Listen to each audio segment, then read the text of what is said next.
The war in West Asia has two fronts now. One is obviously Gaza, the other is the Red Sea. It's the busiest route between Asia and Europe, and right now it is a danger zone. Yemen's Houthi rebels are attacking commercial ships. Many companies have started avoiding it. They're sailing all the way around Africa. Yesterday, we told you why this is bad for global trade. Tonight, we're looking at India.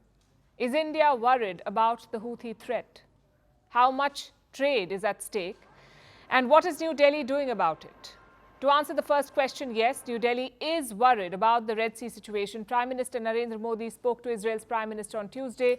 Look at his statement afterwards. This is what he said, and I'm quoting, had a productive exchange of views on Israel-Hamas conflict, including shared concerns for the safety of maritime traffic. So there are concerns. And what is New Delhi doing about it? Deploying warships. The Indian Navy already had one warship in the region. It's called the INS Kochi.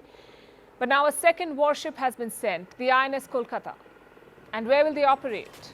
Reports say off the coast of Aden. Let's look at the map.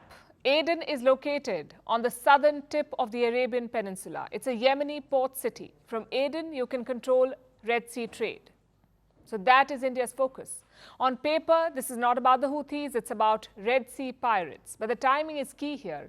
India's deployments coincide with the new Red Sea coalition. 10 countries have joined forces. They will defend ships against the Houthis. India is not part of that coalition, yet New Delhi is sending warships. In fact, the Navy is already part of the action. Last week, a commercial ship was hijacked in the Red Sea. It was a Malta-flagged vessel. The Indian Navy immediately sprung to action. It deployed a maritime patrol aircraft, kept monitoring the crew, even evacuated one injured soldier. Basically, India was the first responder here. In this case, the Houthis were not responsible. It was likely Somali pirates. They've seen the chaos caused by the Houthis, so they perhaps thought, let's join in. Now let's come to the final question. What's at stake for India? As you know, the Red Sea leads into the Suez Canal.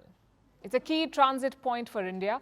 In 2021, India's trade via the Suez Canal was worth $200 billion, both export and import.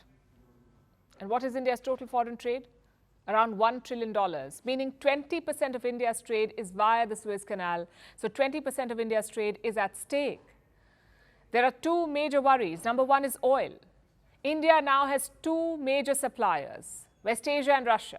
The West Asian oil is shipped via the Persian Gulf, so no problems there. But most of the Russian oil comes via the Suez Canal and the Red Sea. That's 40% of India's total imports, around 1.7 million barrels. If those ships are targeted or rerouted, costs will rise. That's worry number one. And here's number two, freight costs. When you transport goods, you must pay for the ship. And those payments are rising. Some Indian industry experts are worried. They say shipping costs could rise by up to 40%, meaning Indian exports will become more expensive.